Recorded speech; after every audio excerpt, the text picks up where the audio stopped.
सरस्वती जी के स्वर के माँ, सबकर माँ। और जहाँ शंकर जी के विवाह हुई वहाँ सरस्वती जी, लक्ष्मी जी, काली जी, अष्ट सिद्धि, नवनिधि, षोड़श मातृका, सप्तघृत मातृका सभे रहबे करी। आई महादेव के महाविवाह। व्यास बयान बा। ध्यान जिनका अटल है मेरे प्रेमियों, अनादि अनंत नेति बताते सभी। अगम है कहाते सुगम से सभी को सुहाते। महागुरु महादेव देवाधिदेव देव देव बताते सभी। ओ नाम देवा है भोले, नाम सुलभ मेवा। कलेवा न पाते नास्तिक दुर्गम बताते सभी। हे भोले ले गोले से है संपूर्ण समर्पण। अब कब कहाँ कोई कैसे क्यों क्या करे अर्पण। हे महादेवा महागुरु अनादि अनंत नेति अलख। अनिर्वचनीय कहाँ से कैसे हो शुरू।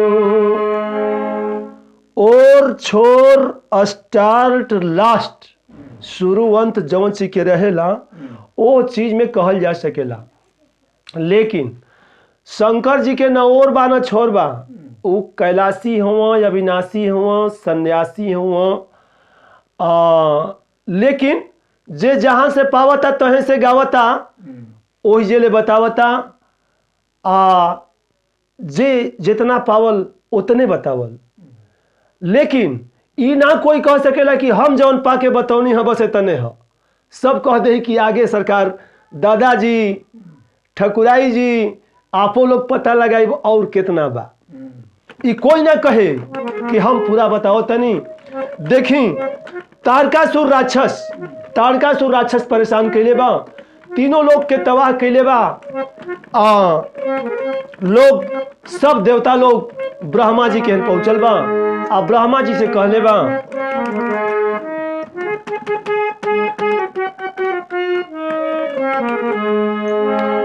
और कोई कनी हो रहा देवगण बोले। अब कैसो करा रखवाली बाबा हो बाबा। सब कर जान बचाव हाली। तारकासुर तबाह कैलस तीनों लोक हांफता। डर के मारे देवा देवी सभे लोग कांपता। न बचे के आशा कोनो और सबके मार डाली बाबा हो बाबा। और कसहु कर रखवाली। ब्रह्मा जी के लोग हाथ जोड़े कहल कि बाबा बाबा रउआ मन में का बा। ई तारकासुर तब बुझाता कि सबके तबाह कैले बा, कोई के जिंदा छोड़ी ओड़ी ना, सब मर जाई। तब बाबा कहले कि का बात बा हो। तो उ जानता नहीं इंद्र भगवान के इंद्रासन ले लेलस।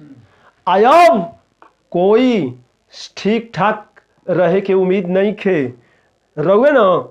ब्रह्मा जी कहला कि हाँ हाँ हम ही ठीक ठीक ठीक लोग बताओ तड़ो हमार तपस्या उ कैलस। तो ओके हम ही कहनी कि तोहके शंकर जी के लइका मरी हम।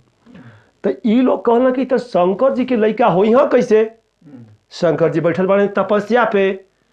ध्यान धारणा समाधि। ध्यान के 12 गुणा धारणा, आ धारणा के 12 गुणा समाधि। और उस समाधि में बाबा बैठल बड़े। अब उस समाधि छोड़ी के, समाधि छूटी कैसे? लोग कहना कि ठीक बा उनकर समाधि तोड़ा जा तो लोग, आ तोड़ला के बाद शादी हुई।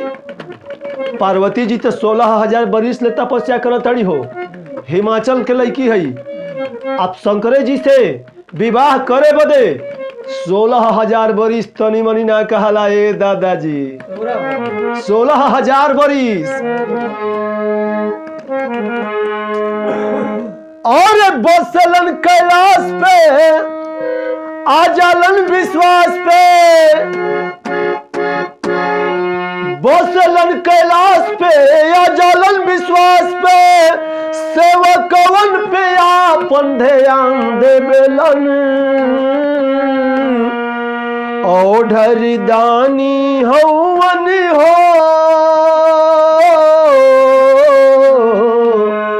भगतवन पे ज्ञान देवेलन। आशुतोष मतलब बहुत जल्दी खुश होखे वाला। औढ़र दानी के माने भइल कि जेकरा मन में जवन रही उ है देवे वाला। जाके लोग पहले समाधि तोड़ा, प्रणाम करो, जरूर मिली। ई बात ब्रह्मा जी कहले देवता लोग से। ई लोग कहलन कि लेकिन तोड़ी के, और पूजन करो प्रेम से, हवन करो नेम से, भक्ति के साथी अपार रखेलन। भोले भंडारी हवन हो,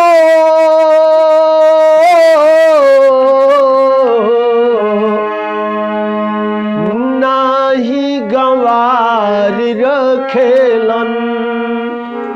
समय चौपट लोग बौचट लोग कहे कि हम शंकर जी के भगत हैं। शंकर जी महादेव हो, महादेव के हम चौपट के बौचट के गुजारा बा।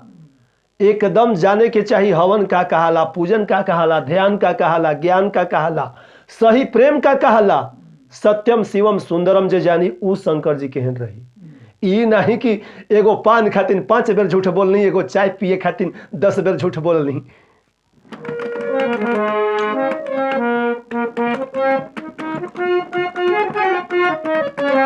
ब्रह्मा जी उपाय बतौले कि एगो काम करो लोग। ब्रह्मा बाबा जी से भइल रजिया हो, भइल रजिया, अरजिया ए बाबू बड़ा काम कैलस, अरजिया ए बाबू बड़ा काम कैलस। और तोड़े के पड़ी भोलेनाथ के ध्यनवा, अब के करबा मजाल जे गवाई आपन ज्ञानवा। आगे भइल विश्वनाथ के मरजिया, विश्वनाथ के मरजिया, मरजिया ए बाबू बड़ा काम कैलस। धीरे धीरे जब ये बात ब्रह्मा जी बता देना कि जाके लोग अर्जी करो, तो इंद्र भगवान के मेहरारू के नाम सची बा, उनकर दोस्त बालन कामदेव, कामदेव के मेहरारू के नाम रति बा, उनकर दोस्त बालन बसंत। यह बसंत जवन चैत बैसाख में हवा चचड़ा के चलेला वो बसंत के हवा कहाला। वैसे सरस्वती पूजा बसंत पंचमी माघ में 5 दिन अंजोर गईले जवन हवा शुरू हो जाला, तो उहे बसंत कामदेव के साथी चल दे बड़े। आ सब लोग जहां शंकर जी तपस्या करत रहे लोग जाके करामात कैले बा। का कैले बा?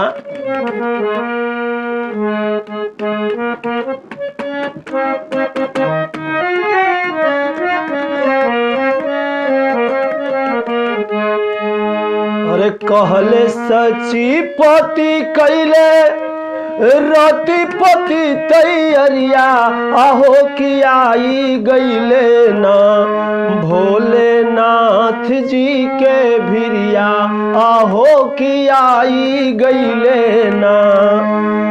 आइल बसंत ऋतु बहेला पवनमा, अब कोई लरियन के कुकवा से मोहेला मनवा गोरकी पोतर की शवर की हिलावली कमरिया आहो आई गईले ना भोलेनाथ जी के भिरिया आहो आई गईले ना। देखी आके लोग कहते कि बाबा ध्यान तोड़ दही, बाबा ध्यान तोड़ दही, बाबा के ध्यान टूटते नहीं। कामदेव देखले कि हमार महिमा गायब हो जाई। तपस्वी लोग के तप तोड़ी ना, ध्यानी लोग के ध्यान तोड़ी ना, ज्ञानी लोग के ज्ञान बटोर के खत्म कर दही ना। आई इनकर नहीं तोड़ब तो हमार महिमा ना रही। कामदेव एकदम टाइट होके 5 गो तीर तनले आ 1 गो तीर चलाई देले। आ जब तल्ला चलाई देले तो शंकर जी कहले कि हमार तपस्या तोड़े वाला ई कौन समस्या लेके आइल बा के ह? आ तीसरी अखिया से खोल दिहले। आ तीसरी अखिया से जब बाबा तकले बड़े आ तब तक भइल का कि ई देखी कामदेव जर के भस्म हो गईले। आ जब भस्म हो गईले तो उनकर मेहरारू रति रोवे लगली तो कहलन कि देखा हो ये अंगरे हो, बिना अंग के सबके कपार पे चढ़ जइहो जयकर जहाँ चाहिए, लेकिन अगर अंग वाला चाहतलू मतलब निराकार तो होइए गइलो, निराकार रही हो। आ साकार द्वापर में भगवान श्री कृष्ण का लइका प्रद्युम्न उहे रही हो।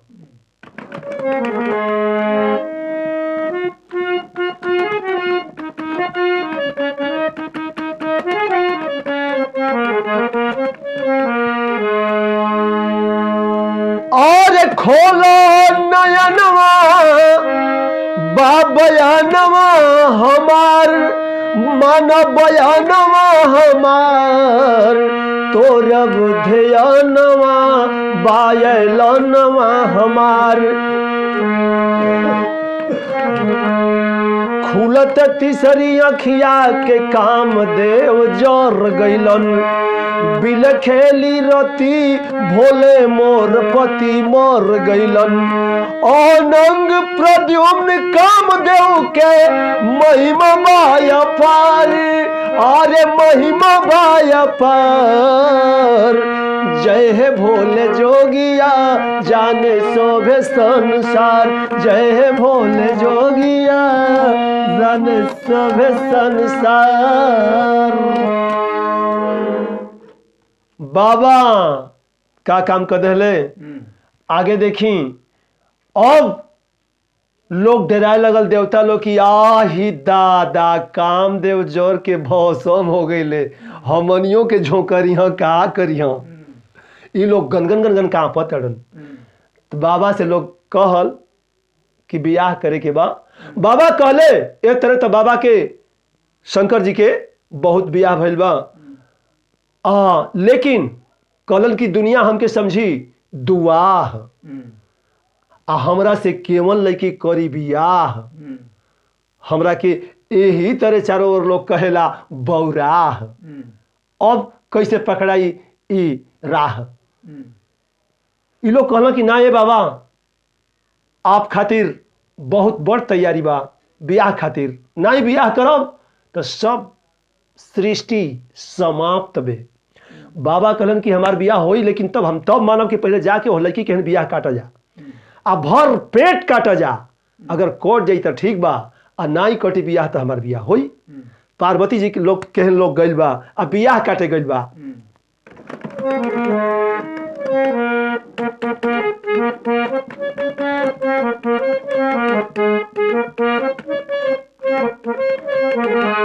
बहुत बढ़िया भोजपुरी एगो गीत रहे। ऐना में नैन लड़ावेलू मुस्की मार मुआवेलू, हौसलू दोपहरी में ता घेरे बदरी।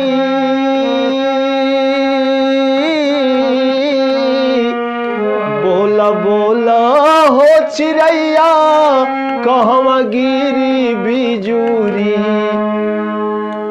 बहुत बहुत तरजबा का गो याद पड़ जाला, लेकिन हई देखी ओह पार्वती जी के लोग कहता का ये पार्वती आही दादा तोहरा घरे ये तना बिल्डिंग बा हो, बंगला बा, तोहार भवन बा, आ उनकर एगो मड़ैयो नइखे, ओही में बियाह करबू, ओहिया रहबू, तोहर से ना ही रहल सफरी।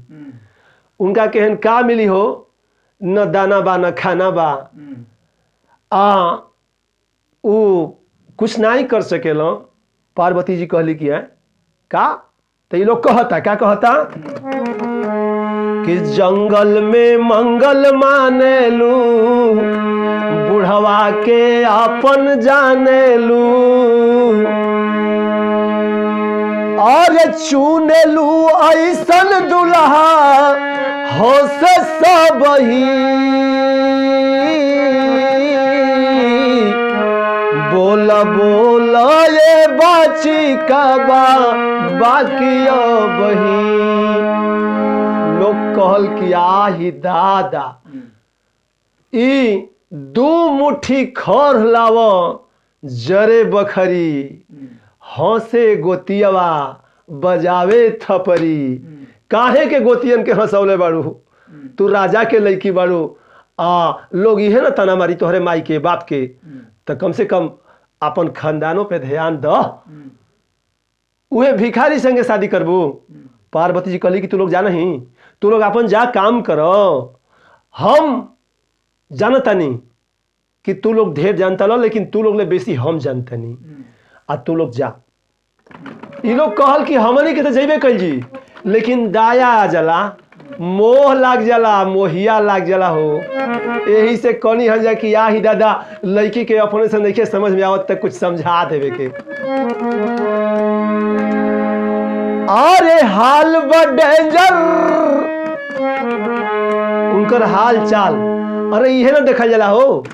कहीं जाए जला तो क्या देखा जाला, लड़की के बाबू चाहे लो कि लड़का के खानदान निमन होखे, ओकर खून खानदान बढ़िया होखे, आ लड़की का माई चाहेली कि लड़का पूंजीपति होखे, गड्डी पर गड्डी उड़ियावत होखे। आ बराती लोग चाहे लो कि गईला के बाद तनी 5 किस्म 10 किस्म के मिठाई नाश्ता भेजा दे। इहे तीनों लोग के चाह रहेला। तो ई बताओ, इहे ना बात बा। तो ई देवता लोग समझावता, सप्तऋषि लोग भी संग ही बा। ई लोग कहता कि बताओ कि लड़की माने तोहार माई चाहतड़ी कि लड़का पूंजीपति होखे, तो उनकर पूंजी भांग बा, धतूर बा। तोहार बाबू चाहता ना खून खानदान, तो खून खानदान अगर देखल जाए तो के करे खानदान के हो, कोई बताई। आही दादा, न खून खानदान के एकदम था नहीं खे, तू कौना वंश में जेबू हो। पार्वती जी कहली कि जे सबकर खून खानदान बनावेला ओकर खून खानदान तू लोग पूछोला के हो। अरे हाल बा डेंजर, चाल बा डेंजर, माल बा जीरो रे, असल कंगाल के लड़की काहे कहेल हीरो रे।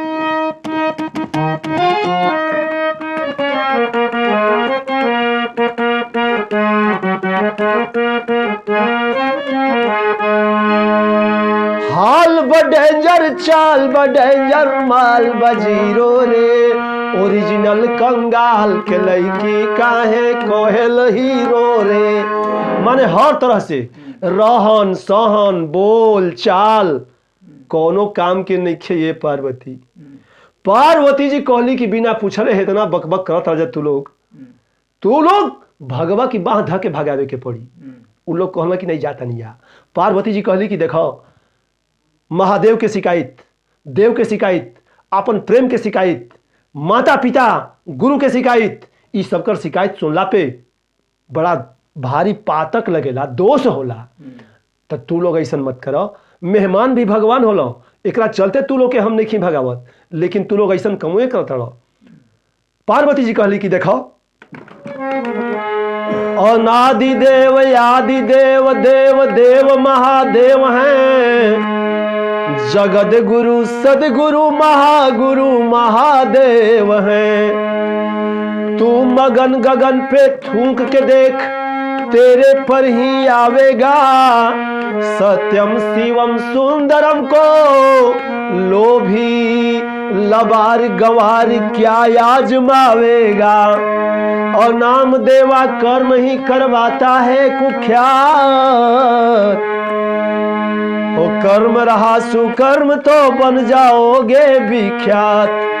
और नाम देवा रहा कुकर्म कर्म ही करवाता है सम्मान।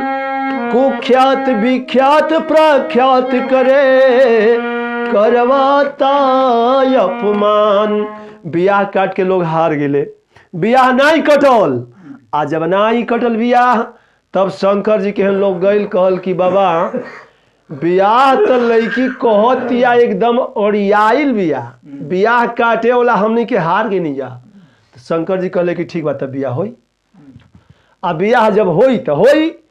अब देखी बियाह के तैयारी भइल बा, सबके न्योता निमंत्रण कइल बा। बियाह के दिन कौन रखाइल? नंदकिशोर भैया आपके बतौले रही। शिव महापुराण पढ़ब तो ओमा माघ भी मिली फागुन भी मिली। चैत के अंजोर से अगर जोड़ब तो उ माघ पकड़ में आ जाई। आ एक तरह अन्हार कृष्ण पक्ष शुक्ल पक्ष अन्हरिया अंजोरिया सुदी बदी कुल मिक्सचर क के जोड़ब तब फागुन के 13 दिन अन्हार गईले शंकर जी के बियाह का दिन रखाइल बा। महाशिवरात्रि जब लोग मनावेला वही दिन बियाह के दिन रखाइल। आ उहे बियाह के दिन हर साल लोग महाशिवरात्रि के रूप में मनावेला। दिन रखाइल बा। और जीरा जवाइन अम्मा छो देखिया कोई नजरो न लावे। भोले जालन बियाहन हो कोई नजरो न लावे। बाबा चल देने बड़े रास्ता में अपन खोरिया बाहर हो हिमाचल बाबा बाहर हो हिमाचल बाबा। अवतारण दुल्हा दामाद खाए के मांगेलन पूरी कचौड़ी। अरे भंगिया धतुरवा लड़ही के मांगा मैदान। यह बात हाला भइल बा बवाल भइल बा। लइका भागत अड़सन कि हमनी के मौत ह। माई बाबू समझाओ तो कि ये बाबू ऐसे ना कहे के। उ महादेव जी हुआ शंकर जी हुआ त्रिशूल उनके हाथ में है। मतलब तीनों लोग उहे धैले हम तीनों लोग के जैसे चाह वैसे न चाहिए। व्याकरण के 14 सूत्र उनके डमरू से निकलल है। उनके ऐसे ना कहे के लइका कहता कि अरे कहे के कि नहीं कहे के रहे के तब तक देखल जी ई नइखे बुझात कि जियल जी उनकर बारात देख के।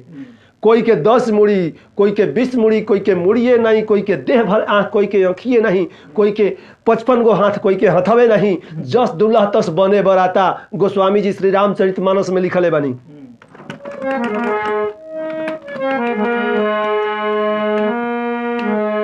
तुम मोर मलकार कैसे और सब कर सरकार कैसे। जटवा से बहे गंगा धार भोले जोगिया। जपू तप ध्यान ज्ञान तोहारे के जानो मानो। हवन पूजन के आधार भोले जोगिया।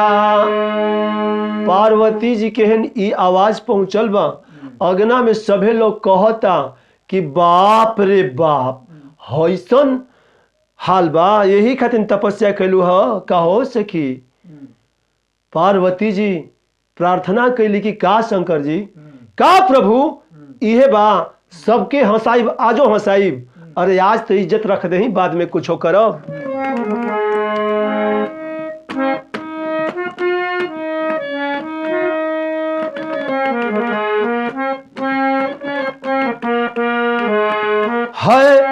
हर तरफ हो हल्ला, गूंज रहा है सारा मोहल्ला, महादेवा की महाबारात आई है, आई है, आई है, आई है, आई है।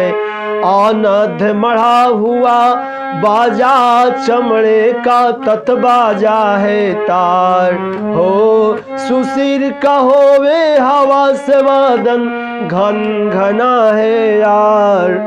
क्यों करा है रानी मैना, बेचैन है छोड़ के चैना, महागुरु की महाबारात आई है, आई है, आई है, आई है, आई है। 4 गो बाजा शंकर जी की बारात में गई रहे, 4 रंग के। बात समझ ले जा। आज भले 1000 गो बाजा लेके कोई बैठ जाए, ऑर्केस्ट्रा पार्टी, थिएटर पार्टी, लेकिन बजवा 4 गो होला। हवा दे के जौन बजावल जाला ऊ सुशीर कहला। हारमोनियम, बांसुरी आ जौन चमड़ा से, प्लास्टिक से मढ़ल बाजा होला ऊ आनंद होला। 2 आ 1 ठे जौना में तार रहेला, सितार में 7 गो तार, संतूर में 100 गो तार, ऊ तार बाजा कहला। आ जवन झाल बा, करताल बा पिटाता ऊ घन बाजा कहला। सुशीर, आनंद, तत्, घन, ये 4 तरह के बाजा गई रहे। आज भी आप केतनो बाजा देखब जा, 5वां ना मिली, ये 4 गो बजवा मिली।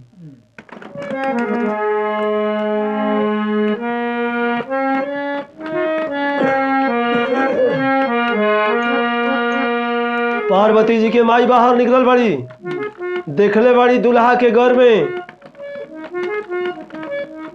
फुफकारा तना, कहली कि आह रे बा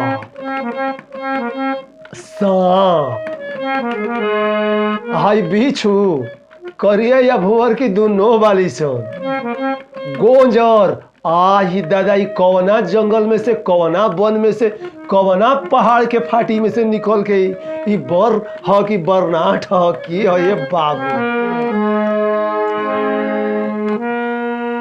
सौ से अब सब आस के भी नाश भइल,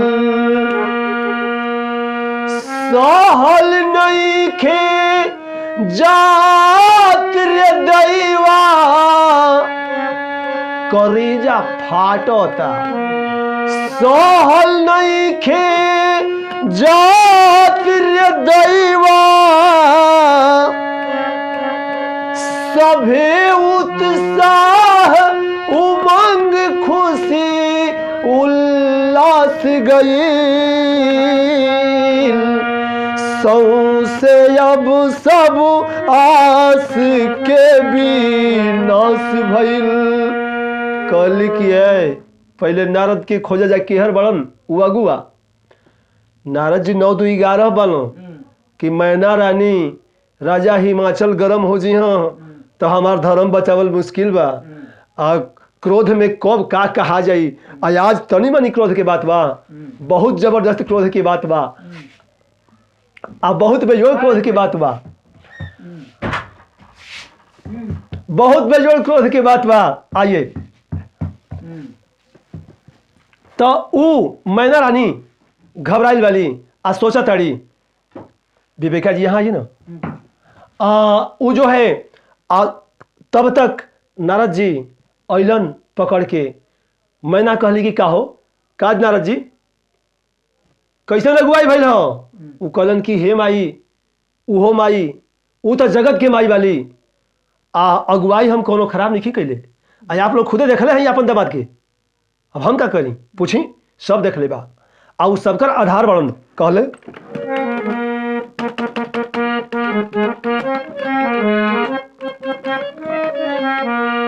हमका हर पहर सहाय ओम नमः शिवाय।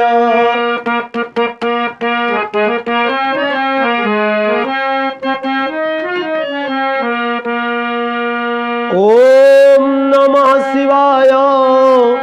शुभम शुभम कुरु कुरु शिवाय नमः। ओम नमः शिवाय। शुभम शुभम कुरु कुरु शिवाय नमः। ओम देवर्षि देलन बताय। ओम नमः शिवाय।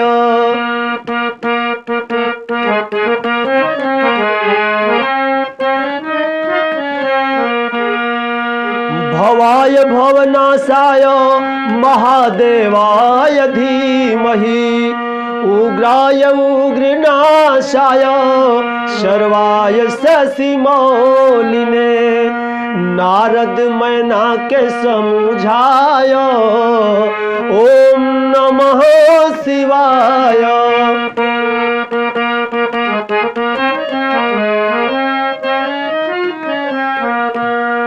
ओम ह्रौं ओम जुं सः भूर्भुवः स्वः त्र्यंबकं यजामहे सुगंधिं पुष्टिवर्धनम्। उर्वारुकमिव बन्धनान् मृत्योर्मुच्यमामृतात्। भूर्भुवः स्वरों जुं सः ह्रौं ओम। ओ नाम देवा हरिगम भूलाय। ओम नमः शिवाय। कलन की हे माई ओम नमः शिवाय से सब जाना था कि सबकर काम बनेला आ सब संभरल बा सृष्टि में। चाहे नदी के धारा होखे, चाहे पर्वत होखे, चाहे सूरज होखे, चाहे चांद होखे, चाहे सितारा होखे, सब ओम नमः शिवाय बोल रहल बा। आ उहे शंकर जी तोहरा कहना गिनो तो तू कहतलू हमार दोस्त बा। अरे हमार दोस्त नहीं खे, जगत जननी जगदम्बा तोहरा कहना बड़ी। आ तनी पूर्व जन्म की एक कथा सुनाता हूं, एक कहानी बताता हूं। बतौलन है क्या?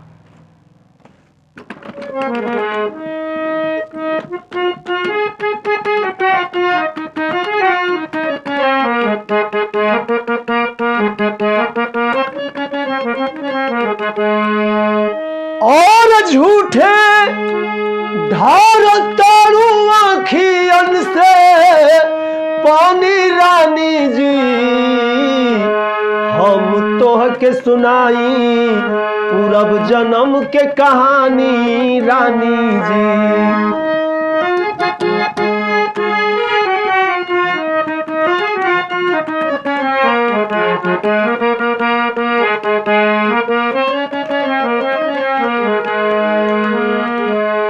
प्रजापति दक्ष रहलन लईकी उनकर सती हो।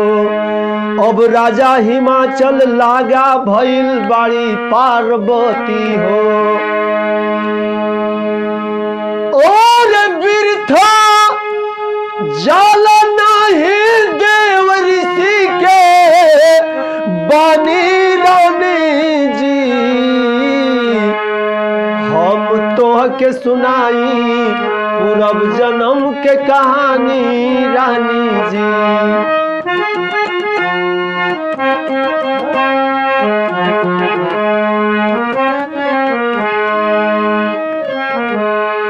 दक्ष के जग में ना भइल भोलेनाथ के आमंत्रण हो। हवन भवन हम पिता के देखब भले नहीं निमंत्रण हो। महादेव और महादेव बोले भोले जन करो मनमानी रानी जी। हम तोह के सुनाई पूरब जन्म के कहानी रानी जी।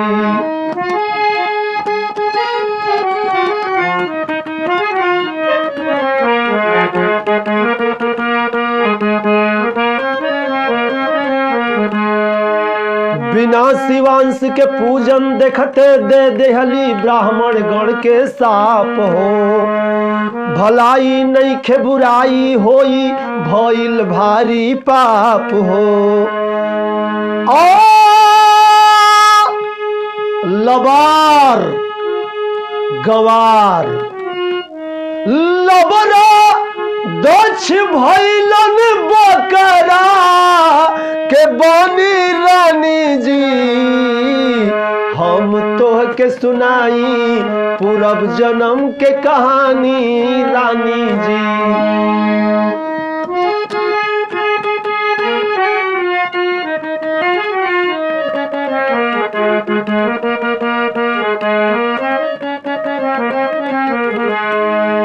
सती भवानी श्री रामचंद्र के लेहले रहली परीक्षा, अपरा हो के महागुरु से पवली शिक्षा दीक्षा। वीरभद्र भद्रकाली वीरभद्र वीरभद्र भद्रकाली से भइल बहुत जानी के हानि रानी जी। हम तोह के सुनाई पूरब जन्म के कहानी रानी जी।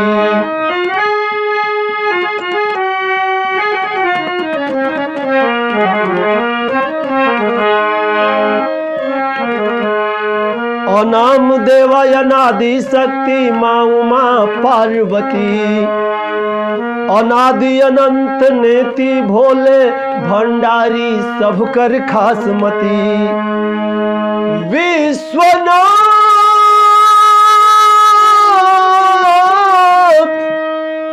अनाथन के नाथ, नाथन के नाथ बाबा विश्वनाथ। और विश्वनाथ महासुतो सौधर दौनी रानी जी। हम तोह के सुनाई पूरब जन्म के कहानी रानी जी। हम तोह के सुनाई पूरब जन्म के कहानी रानी जी। पूरी बात नारद जी समझा देलन आ समझला के बाद इनकर कोष्ठ नष्ट हो गई, भ्रम भ्रष्ट हो गई आ समझ गई कि ओ ई अनादि देव हुआ, ई अनादि देवी है, ई आदि देव हुआ, ई आदि शक्ति है। इनहू का न ओर न छोड़, उनहू का न ओर न छोड़। पार्वती जी अपने मन से कहली कि हे भोलेनाथ तब काहे मामला कठोर है। अब धीरे धीरे बियाह के तैयारी लोग करता।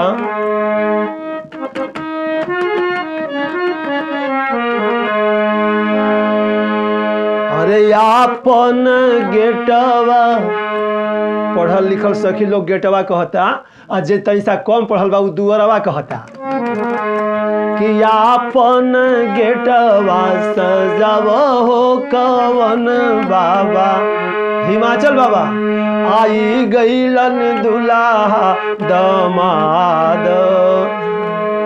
और लोग कहता का अरे चलनी के चालल दुल्हा, चलनी के चालल दुल्हा सुप के फटकारल हो। दिन भर के थाकल बाबू निंदिया के मातल हो। दिन भर के थाकल बाबू। लोग गवाता सखी लोग कहता है कि बाहर दुल्हा। अब ये गांव में हाला भइल बा कि बहुत जबरदस्त बहुत बढ़िया दुल्हा आइल बा, बहुत बढ़िया दुल्हा आइल बा। और ऐसन सुघर दुल्हवा अइलन गलिया में एक बार सजनी। देख लेबे के फिर ना अइहे बार बार सजनी।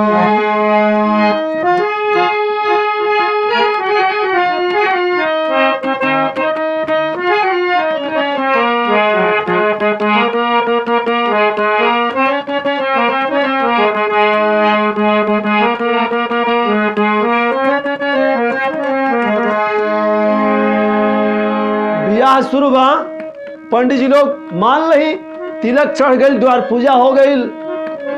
मान के ही जान लेवे के बा, जान के ही मान लेवे के बा।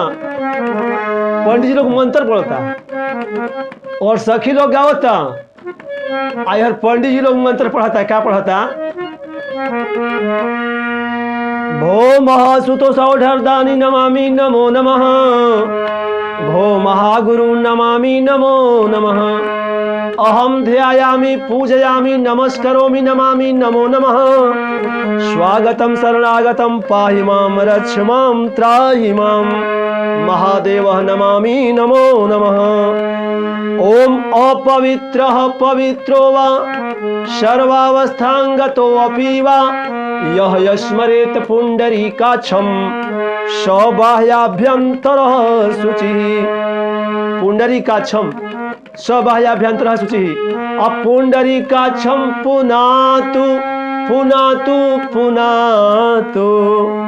शांति शांति शांति। लोग कहला ना, लोटा शांति सोटा शांति, गगरी शांति नगरी शांति, थरिया शांति, सभे शांति। मतलब ऊपर शांति नीचे शांति बीचे शांति। पंडित जी लोग मंत्र बोलेला आ उहे मंत्र पढ़ाता, लेकिन सखी लोग अपन धुन में बा। आ लोग कहता का, अरे घूमती रहल पहाड़ जंगल दुल्हा बन के अइला हो। भले भोले तू देवता मोर देवी लूटे अइला हो।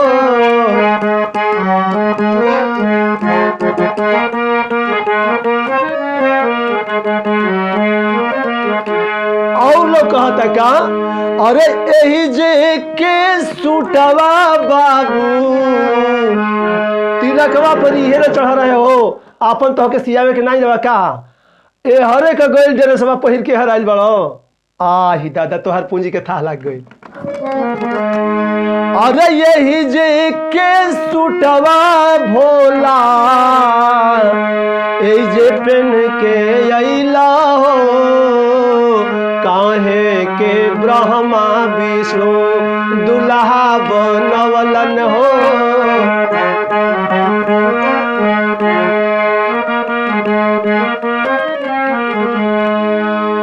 बात होते होते गुरहथी वाली बात आ गई। बरनेत चढ़े लागल। आ बरनेत चढ़े लागल। अरे टिकवाली अइला भसुर।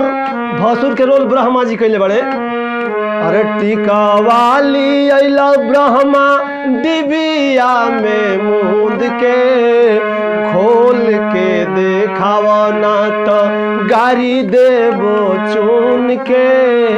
टिकवाली अइला भसुर डिबिया में मूंद के। खोल के देखावा ना तो गारी देवो चुन के। और लोग कहला का, गारी देवो चुन के बहिनिया लेबो बीन के। गारी देवो चुन के बहिनिया लेबो बीन के। खोल के देखावा ना तो गारी देवो चुन के। गुरहथी ढेर रात के चढ़त रहे का कि ठकुराई जी की उंघाई लगे लागल। गुरहथी में देर हो गई रहे। आई देखी, अरे यह अक्षत देहली चढ़ावे के तो फाक गइलन फसुर। भसुर लोग कहल कि फसुर कहल। लोग कहल का, अरे यह अक्षत देहली चढ़ावे के तो फाक गइलन भसुर। आ हमार श्याम सुंदर गौरी के गुरहथे अइलन भसुर। हमार श्याम सुंदर गौरी के। ये आ तनी पढ़ल लिखल लोग कॉलेज करे वाली सखी लोग आइल बा। अब वो लोग कहता है, देखो तनी हिंदी में लोग गौले बा कि बड़ा देर ले भोजपुरी चलल कि जरा टॉर्च दिखा दो मैं डाल देखूंगी। जरा टॉर्च दिखा दो डाल होगा खराब गाली दूंगी हजार। डाल होगा खराब गाली दूंगी हजार। यही भसुरा को माड़ों में बांध रखूंगी। जरा टॉर्च दिखाना मैं डाल देखूंगी। जरा टॉर्च दिखाना। पढ़ल लिखल सखी लोग हिंदी में बोला था, इंग्लिश में बोला था। और लोग कहता यही भसुरवा के टांग धके तोड़ू रे एही टांगे धंगलस आंगन हमार रे एही भसुरुआ के आँख धके फोड़ू रे एही आँखी देखलस गौरी हमार रे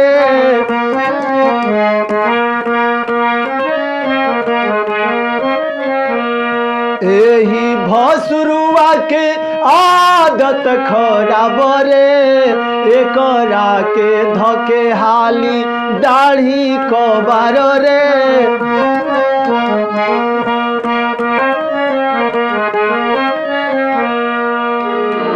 बहुत बहुत तरह के होता।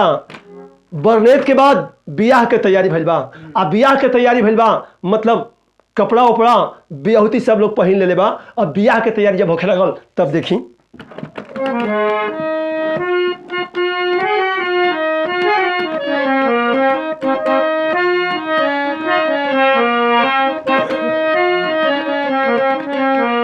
एगो बात याद आ गई।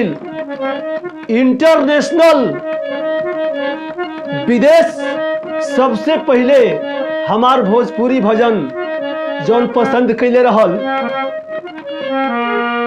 आई गईली बाघवाली आई गईली शेरवाली आजू माई मोरी अइली सगरो अंजोर कैली हो।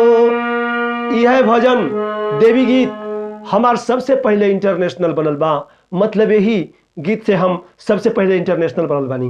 देखी लेकिन औरत लोग कहता बियाह शुरू बा शंकर जी के आई गईलन डाल दौड़ा आई गईलन सिर मौरी अरे माई आई गईलन धिया के सोहागवा तो धिया ले चौके बैठा हो।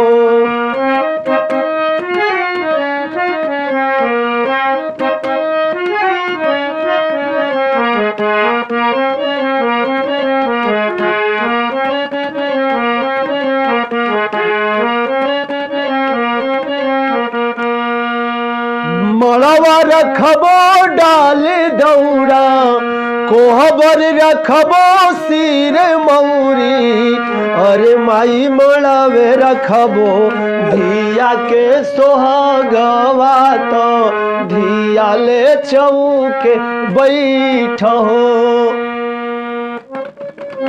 मम्मा हाली हाली मिली घोटावा हो मम्मा हाली हाली। आप लोग टोकब मत, आगे पीछे कुल गाना होत रहता। मतलब इमली घोटावे के बेरी कि जैसन इंडिया के गेट वैसन मम्मा के पेट मम्मा हाली हाली जैसन स्वरा नदी के बालू वैसन मम्मा मालन चालू जैसन होता। लेकिन शंकर जी के लोग स्पेशल गाड़ी चुन ले बा। सखी लोग कहता कि और हिमाचल पुरी में अब गवात बाटे गारी काहे हो बाबा तो हर बैला सवारी काहे हो बाबा तो हर बैला सवारी।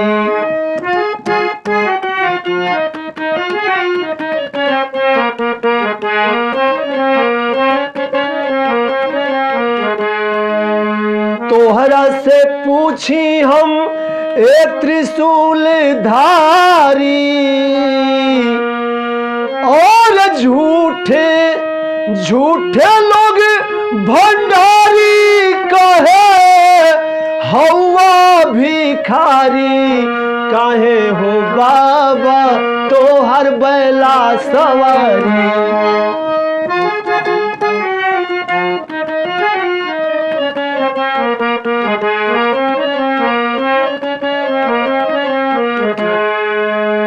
साचो हम सुनली ए डमरूधारी और हवा शिकारी तू लागेलो मदारी काहे हो बाबा तो हर बैला सवारी।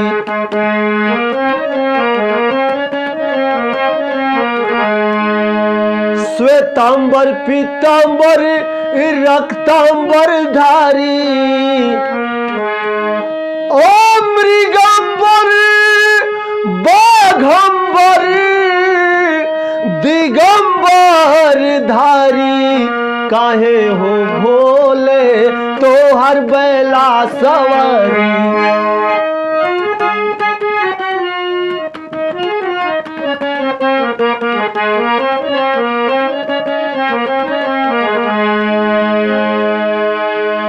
ओ नाम देवा है भोले भंडारी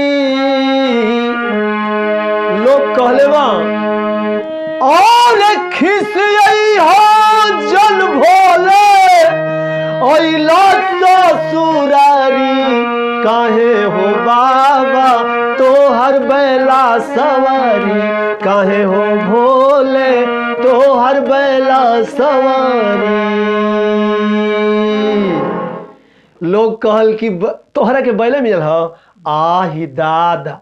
लोग कहल कि जाय दी खिसियाई मत। सारी लोग कहते है कि ये जीजाजी जाय दही रवा ससुरारी में आयल बनी देखब ध्यान देव हमन के जौन कनी हन जाओ के सोही मत समझब।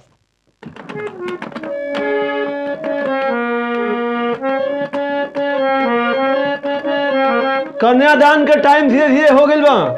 कन्यादान पे लोग कैसे गावेला कि बाबा बाबा पुकारी ला बाबा ना बोले ला रे और माई बाबा भैलन धन वाके लोभी तो धन से लो भाई लहे। चाचा चाचा पुकारी ला चाचा ना बोले ला रे अरे माई जोगिया करत बर जोरी से नूर सिर डालत है। अरे माई जोगिया करत बर जोरी से नूर सिर डालत है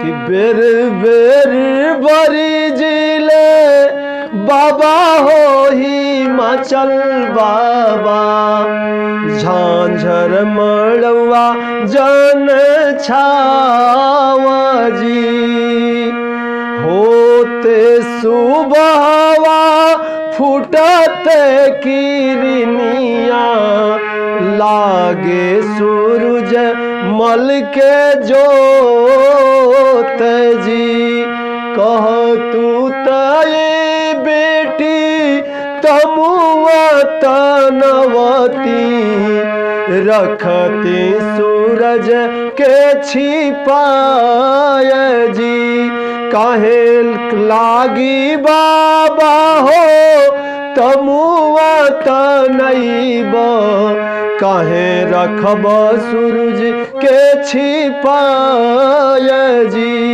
ओ बेटा होई बाबा तोहर आंगनवा बिहने सुनर बर के साथ जी सोने के कटोरावा में दूधावा पियवनी रखनी हम तोह के छिपाय जी दूधवा के मोल ना चुकवलू ए बेटी जैबू सुनर बर के साथ जी होता कि अरे यार सगुनी यार सगुनी सगुनवा ले रे आओ अरे तोहारे सगुनवा ये सगुनी होला रे बिया कि और अकलोल बभना पंडित जी लोग भी नहीं खा छूटा अकलोल बभना बकलोल बभना वेद पढ़ू न जाने बकलोल बभना वेद पढ़ू न जाने बकलोल बभना मंत्र बोलू न जाने बकलोल बभना। अब बताई कि जहाँ महादेव जी के गाड़ी दिया गई वहाँ हाई पोथी पथरा पढ़े वाला पंडित जी लोग थोड़े बाकी रह जाइहन। हाई देखी और पूरी बनल बा तोहर मुहवा के नाप के खाला चाप के ए हई कचौड़ी या पूरी तोहरा मुंह में जरूर अटा जाई। कई गो मिस्त्री भेजल रही जाए इंजीनियर गई रह इंजीनियर ऑपरेटर तू लोग का मुंह नाप के बनल बा नाई अड़सी आराम से खा ला जा।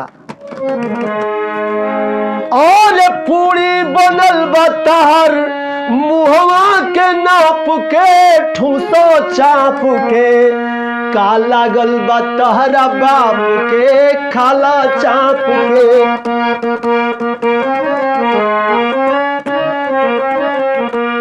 कचौड़ी पकौड़ी मिजाज करे ताजा अब बसियाले बुद्धि पी के भांग धतूर गांजा बुनिया दम चटनी बनल तहर चेहरा के नाप के खाला चाप के आरे लीला चाप के ना लागल बा तहरा बाप के खाला चाप के।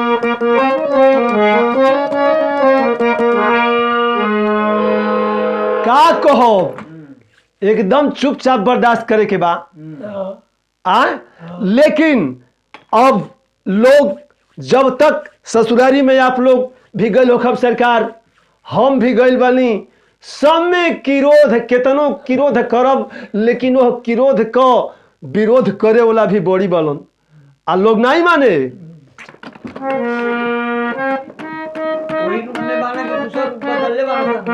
रूप बदलने वालों तब दिया होता।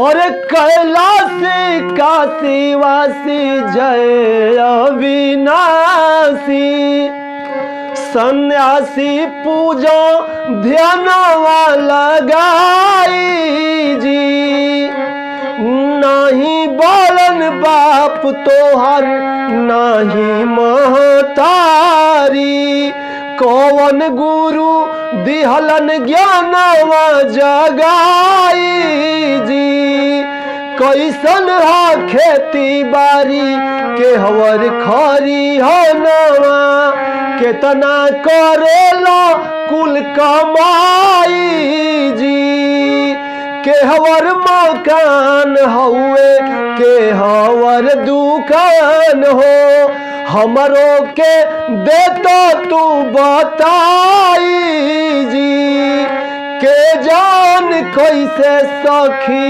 तोहरा के चुनली नारद बाभन के अगुआई जी। अंत में लोग कहले बा कि जीजा जी माफ करब होई हमन साली रउए से तीनों लोक के रहाई जी रउए से तीनों लोक के रिहाई जी भक्ति से मतवाली महागाली जे गावे ओ नाम देवा हर साई जी। इस तरह करते हुए शंकर जी के ससुरारी में इतना ससुरारी में टाइम बितौल कि सब में बाराती लोग उंघाए लगलन जैसे आप लोग उंघाए लगनी। धीरे धीरे अरे महागुरु के महाविवाह हो गईल।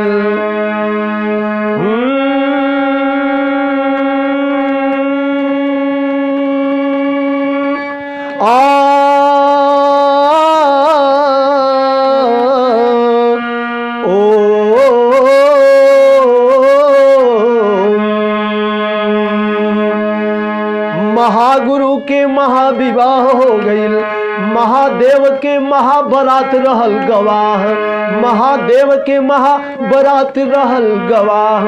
सबे कुछ पूरा भइल बा कि तोर लौआ मोर लौआ ये के में मिलाव रे। आ तोर भौजी मोर भैया, तोर मामी मोर मम्मा, तोर मौसी मोर मौसा, तोर फुआ मोर फूफा एके पर सुताव रे।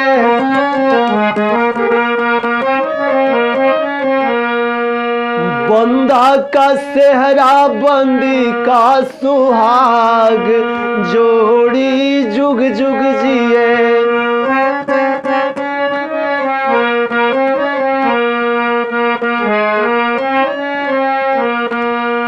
अरे पापा का प्रेम पाया मम्मी का दुलार, जोड़ी जुग जुग जिए।